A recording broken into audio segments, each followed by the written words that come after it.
www.shahideislam.com خالق و کلی شیء، ہر چیز کے پیدا کرنے والا، ہر چیز اس کی مخلوق اور وہ سب کا خالق۔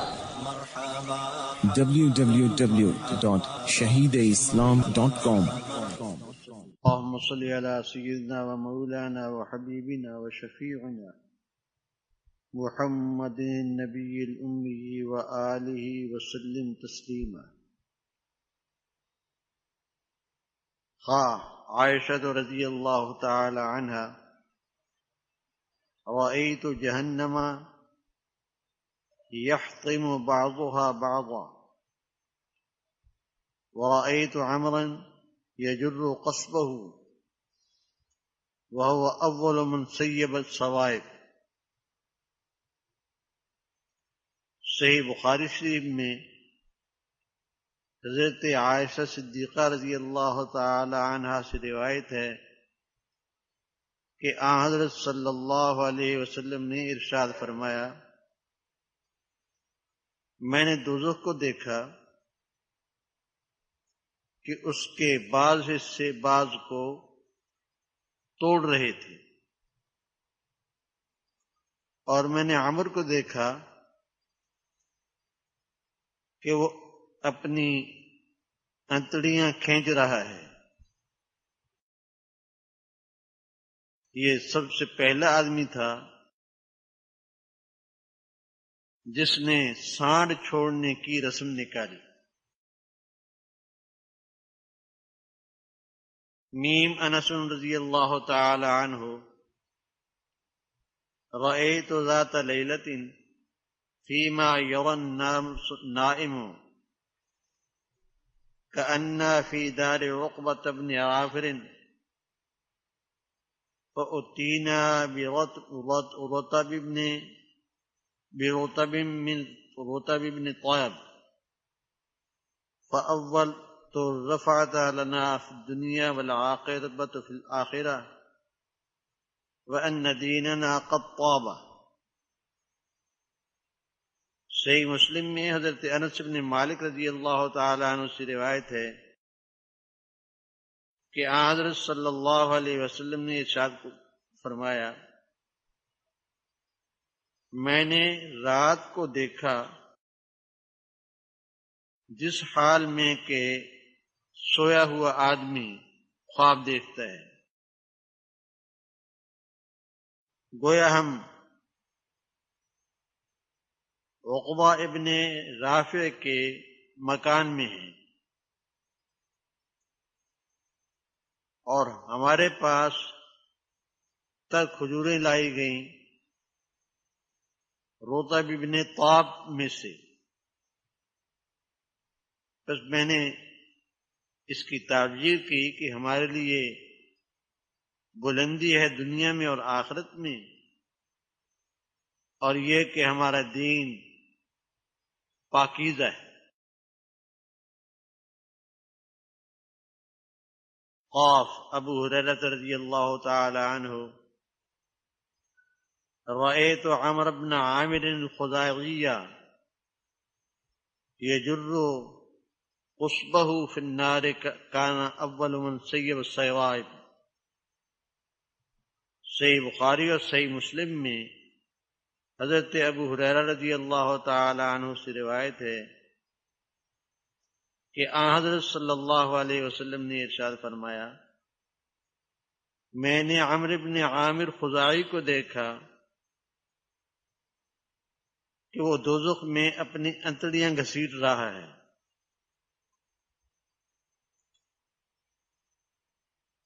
کیونکہ یہ سب سے پہلا آدمی تھا جس نے سانڈ چھوڑنے کی رسم ایجاد کی۔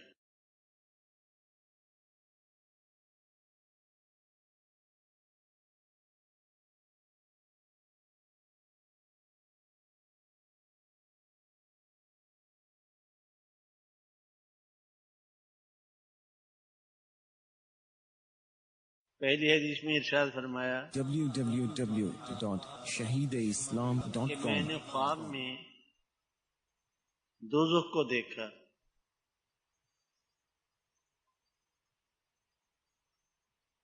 اور اس کی آگ ایک حصے کو دوسرے حصے کے ساتھ کٹ رہی تھی، یعنی آپس میں اس کے ٹکڑے ایک دوسرے سے کی کاٹ کر رہے تھے، نعوذ باللہ معاذ اللہ۔ اور میں نے اسی خواب میں یہ بھی دیکھا کہ عقبہ ابن عامر الخزاعی وہ دوزخ میں اپنی انتڑیاں کھینچ رہا ہے،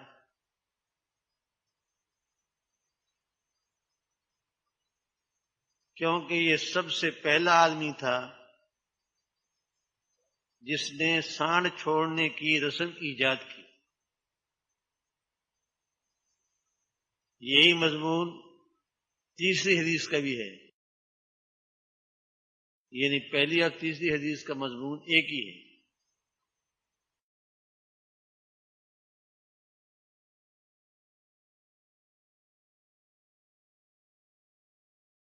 دوزخ کا ایک دوسرے کی کاٹ کرنا یہ اس کی آگ کی شدت حرارت کی وجہ سے ہے۔ اللہ تعالی عافیت میں رکھے، دوزخ نہ دکھائے، ورنہ دوزخ ایسی بری چیز ہے کہ آدمی سے برداشت نہیں ہو سکتی، اس کا تصور بھی برداشت نہیں ہو سکتا۔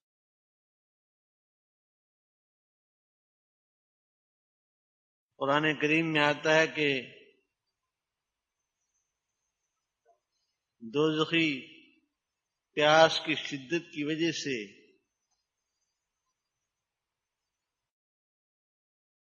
پانی مانگے گا، اس کو کھولتا ہوا پانی دیا جائے گا، اور وہ منہ کے قریب پہنچائے گا تو سارا ہونٹ اس کے گل کر کے پانی میں گر جائیں گے۔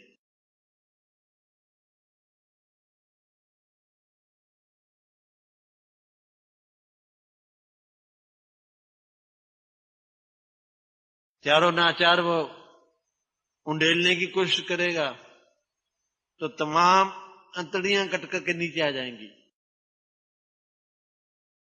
اللہ تعالیٰ معاف رکھے، تمام مسلمانوں کو اللہ تعالیٰ اس سے محفوظ رکھے۔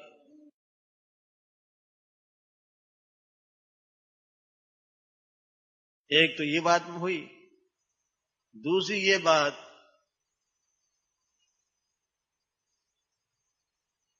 کہ دین کے معاملے میں بدعات ایجاد کرنا کتنی مذموم حرکت، کتنی مذموم چیز ہے۔ یہ عامر بن عامر الخزاعی بنو خزاعہ کے قبیلے میں سے تھا۔ اس نے سب سے پہلے یہ بدعت ایجاد کی کہ بتوں کے نام پر سانڈ چھوڑے جائیں، بتوں کو خوش کرنے کے لیے۔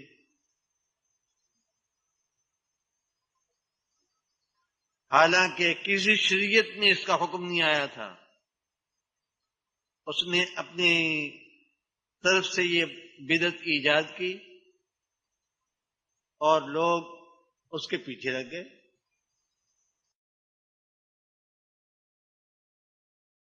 لوگوں کو ہر نئی چیز لذیذ معلوم ہوتی ہے اور اس کی تعویلیں کرنے لگتے ہیں۔ ابھی ربیع الاول کا مہینہ آ رہا ہے، www.shahideislam.com۔ ربیع الاول میں جتنی بدعات ہوتی ہیں آپ نے حدیث کی کسی کتاب میں ان بدعات کو نہیں پڑھا ہوگا یا دیکھا ہوگا کسی عالم نے سے نہیں سنا ہوگا، لیکن بدعات کی لذت لوگوں کو اس پر آمادہ کر رہی ہے،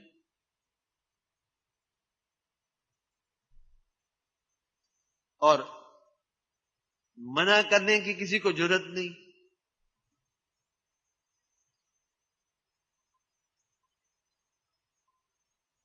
اور ہمارے دوستوں کے پاس ایک ہی جواب ہے، ہر چیز کا ایک جواب، کہ اس میں کیا حرج ہے؟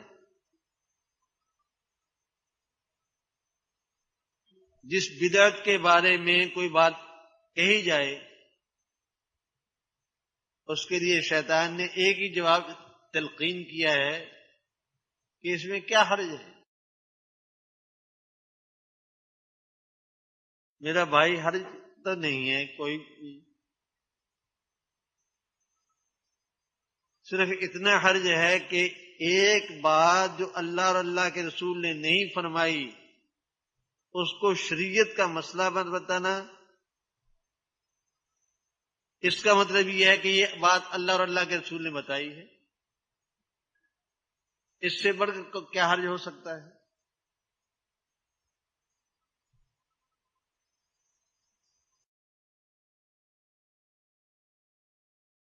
اور ربیع الاول کے مہینے میں اب تو ماشاءاللہ ایسی ایسی بدعات ایجاد ہو رہی ہیں کہ پہلے زمانے میں کسی کے خواب خیال میں بھی نہیں آئی ہوں گی۔ باقاعدہ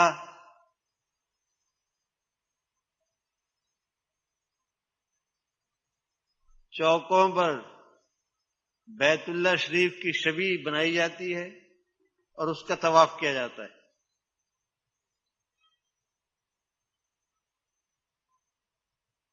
رسول اقدس صلی اللہ علیہ وسلم کے روضہ شریفہ کی شبیہ بنائی جاتی ہے اور اس پر درود و سلام پیش کیا جاتا ہے۔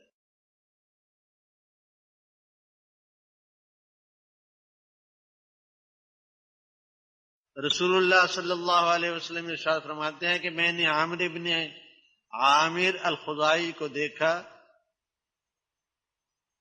کہ وہ جس طرح گدھا اپنی چکی کو کھینچتا ہے اس طرح اپنی اتڑیوں کو کھینچ رہا تھا،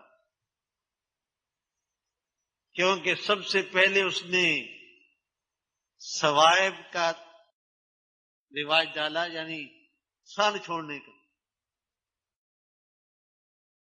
اور اس کی علت یہی تھی کہ بس کوئی اس میں کیا حرج ہے۔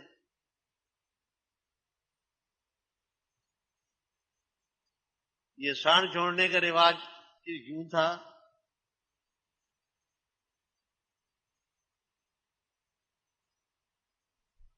کہ خاص عمر کو جب کوئی اونٹ پہنچ جاتا تھا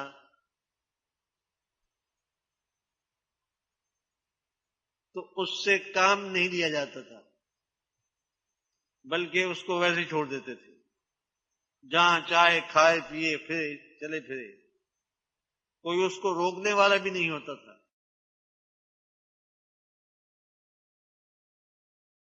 اور اگر خدا نہ خواستہ کوئی روک تھام کرے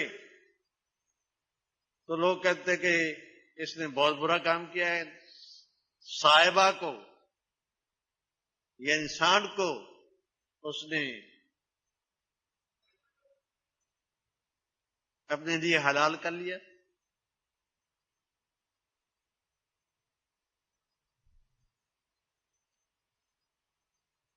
یہ سب سے پہلا آدمی ہے جس نے سانڈ چھوڑنے کا رواج ڈالا تھا، اور میں نے کہا کہ اسی سے آپ کو یہ بات معلوم ہونی چاہیے کہ نئی بدعتیں جو ایجاد کی جائیں اللہ اور اللہ کے رسول کے نزدیک ان کی کیا قیمت ہے۔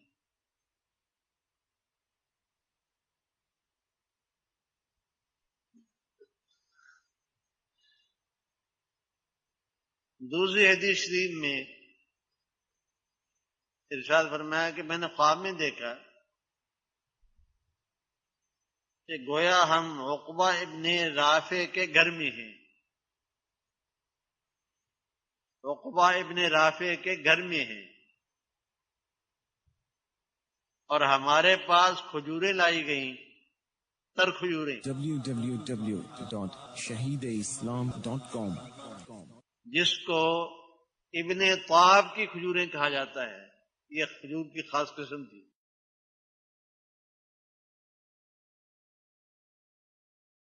اور میں نے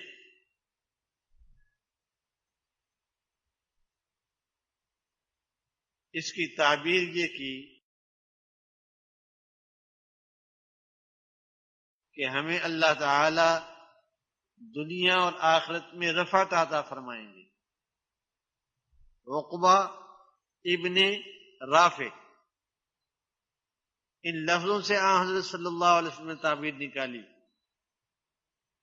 عقبہ کے معنی انجام کے، اور رافع کے رفعت سے ہے جس کے معنی بلندی کے، یعنی بالآخر ہمیں بلندی نصیب ہوگی اور انجام انشاءاللہ ہمارے حق میں ہوگا۔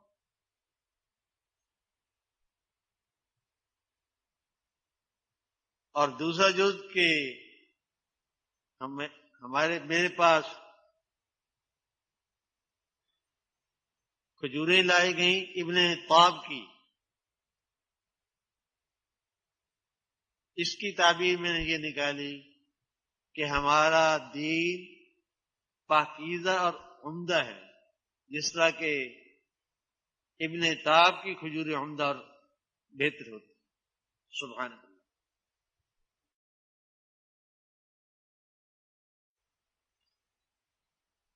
لا الہ الا اللہ۔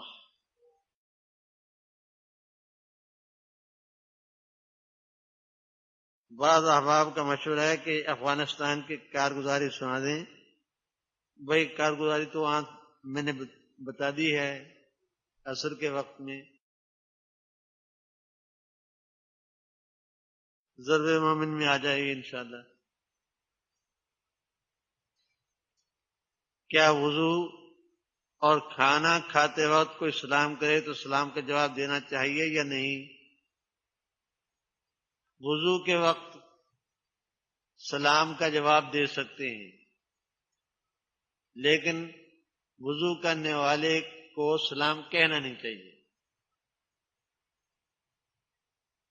اور جہاں تک کھانا کھانے کا تعلق ہے، اس کے بارے میں یوں لکھا ہے کہ جو شخص کھانے میں شرکت کرنا چاہتا ہے وہ جا کے سلام کہے۔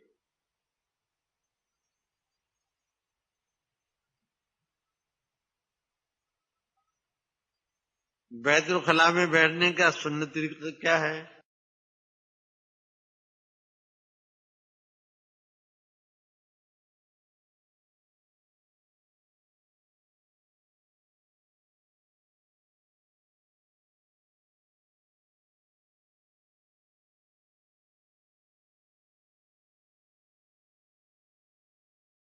پینٹ شرٹ کے ساتھ نماز پڑھنا کیسا ہے؟ پہلے یہی بتا دو کہ وہ پینٹ شرٹ پہننا کیسا ہے۔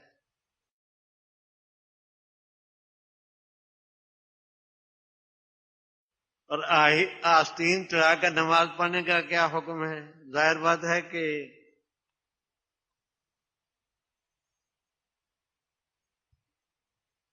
آستینیں چڑھا دی جائیں یہاں تک کہ پوری ننگی ہو جائے، یہ تو مکروہ ہوگا۔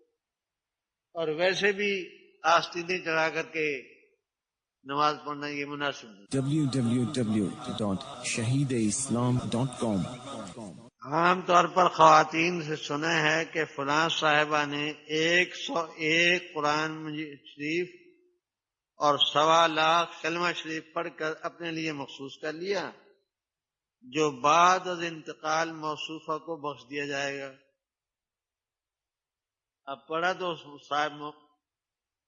صاحبہ نے ہے تو بخشے گا کون؟ میرا بھائی، جو عمل میں نے کیا ہے وہ میں کسی کو بخش سکتا ہوں؟ اور جو کسی نے عمل کیا ہے وہ میں کیسے بخش سکتا ہوں؟ اس لیے یہ بات فضول ہے۔ قرآن مجید کی تلاوت کریں، کلمہ شریف پڑھیں، وہ جو پڑھنے والی ہے وہ اپنے آپ کو اس کو بخشنے کی ضرورت نہیں، خود ہی اس کو پہنچ گیا۔ البتہ کسی دوسرے کو پہنچانا چاہتی ہے یا آدمی کسی کو پہنچانا چاہتا ہے اس کا ثواب تو پہنچا سکتا ہے۔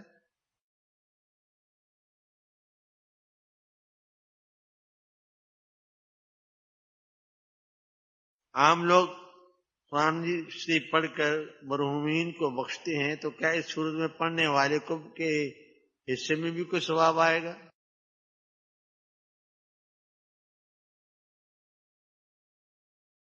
قرآن مجید پڑھ کر کے اس کا ثواب لوگوں کو بخش دیا جاتا ہے، یعنی مرحومین کو عام طور پر بخشا جاتا ہے، اور اگر آدمی چاہے تو زندے کو بھی بخش سکتے ہیں۔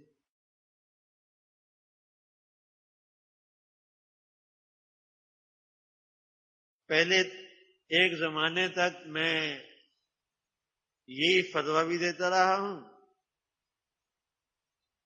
اور یہی سمجھتا بھی رہا ہوں کہ جو چیز میں نے کسی کو دے دی میرے پاس تو نہیں رہی، لہذا اس کے بارے میں یہ سوچنا کہ مجھے بھی کچھ ملے گا اس میں سے، یہ فضول بات ہے۔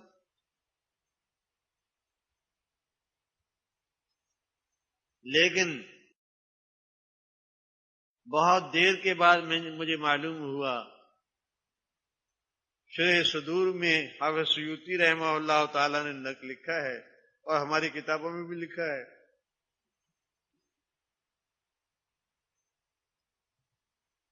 کہ اگر قرآن مجید پڑھ کر کے مرحومین کو بخش دیا جائے تو اللہ تعالیٰ اس کو بھی اتنا ہی ثواب عطا فرماتے جتنے ان کو ثواب عطا فرمایا جاتا۔ اس لیے خود بھی نیت رکھو ثواب کی انشاءاللہ، لیکن اپنے مرحومین کو ایصال ثواب کرو۔ اور اس کی وجہ یہ ہے کہ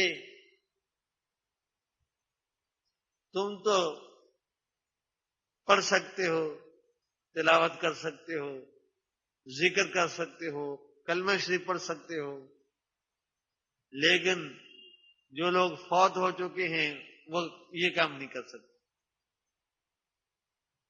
وہ ہماری نیکیوں کے ایصال ثواب کے بہت زیادہ محتاج ہیں اور بہت زیادہ ضرورت مند ہیں۔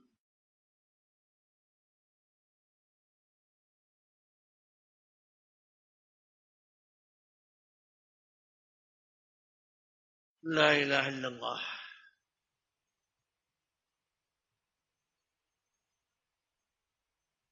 لڑکیوں کو عالمہ بنانے کے لیے مدرسۃ البنات میں بھیجنا کیسا ہے؟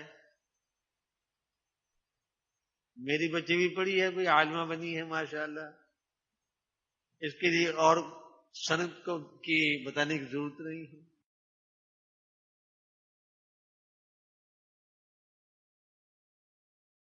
ہمارے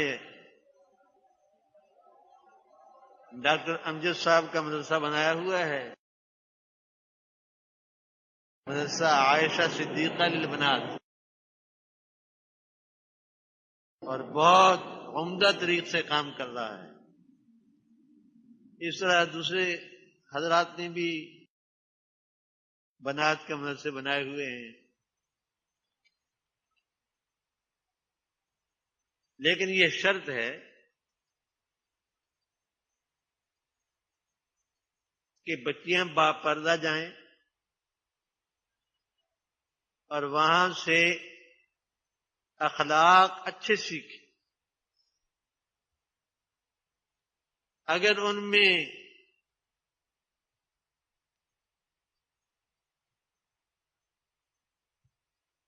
یہ چیز پیدا ہو جائے کہ وہ بہت بڑی چیز بن گئی ہیں تو یہ ان کے لیے ہلاکت کی چیز ہوگی۔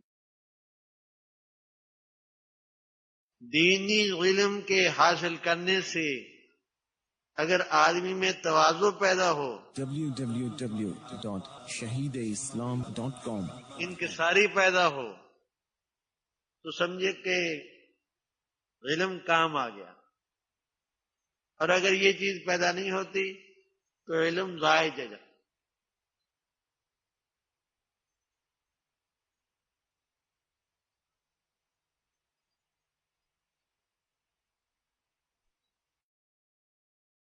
نابالغ بچوں کا حساب نہیں ہوتا، تو کیا کسی قرآن خوانی میں 9 سال کے بچے نے قرآن کریم کا سپارہ پڑھا تو کیا ایصال ثواب میں یہ سپارہ شامل ہوگا یا نہیں؟ کیوں نہیں شامل ہوگا؟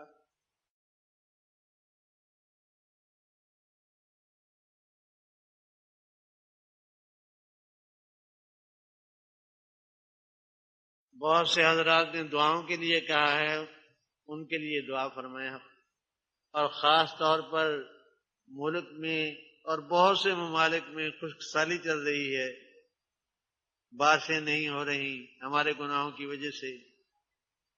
اللہ تعالی ہمارے گناہوں کو معاف فرمائے اور بارش عطا فرمائے۔